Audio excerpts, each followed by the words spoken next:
Blackstone Audio presents Berlin Diary, The Journal of a Foreign Correspondent, 1934 to 1941, by William L. Shirer.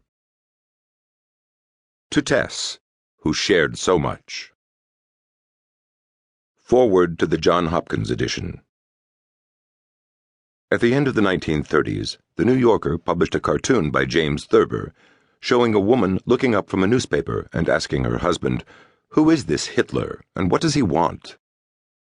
It would be difficult to think of a more appropriate comment on the end of American innocence, when a people who for 2 decades had shown itself indifferent to what went on in the outside world began to wonder whether such willful ignorance might not have a price. William L. Shirer's Berlin Diary, which was published 60 years ago as the world trembled on the verge of World War II, was in a sense an answer to that question, as well as to the one posed by Thurber's curious reader. Written amid the rush of events, it sorted them out and showed how they contributed to the perilous crisis that confronted the Western world, and its considerable success with readers was testimony to a new awareness and readiness to face up to reality. William L. Shirer's long career in journalism began in 1925, when he went to Paris after the completion of his college education and became a correspondent for the Chicago Tribune, being transferred to Vienna in 1929 to become chief of the Tribune's European Bureau. In 1932, on vacation in Switzerland, he lost an eye in a skiing accident, and this necessitated a long recovery, most of which took place in Spain. In 1934, a new violence entered European politics, with the February riots in Paris that toppled Daladier, Dollfuss's armed attack upon the socialists in Vienna, and the Night of Long Knives in Germany, when Hitler came to terms with his rebellious brown shirts. Shirer was back in Paris this year as European correspondent for the New York Herald Tribune. The following year he went to Berlin as correspondent for Hearst's Universal News Service, which was disbanded in 1937, briefly leaving him without a position. In the same year, however, Edward R. Murrow, chief of the CBS Bureau in London, invited him to open an office in Vienna, and he entered upon the broadcasting career that lasted until his severing of relations with CBS in 1947, 6 years after his return to the United States. Shirer's European broadcasts, elaborated from his notebooks, since official censorship would not allow certain things to be said on the air, formed the substance of his diary.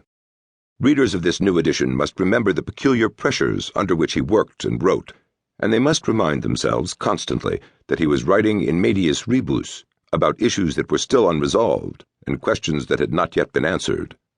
Because history has now filled out the story and supplied what was missing in 1941, today's readers know more than Shirer did when he wrote the diary. They have the answers to the questions that perplexed him, or can find them without difficulty.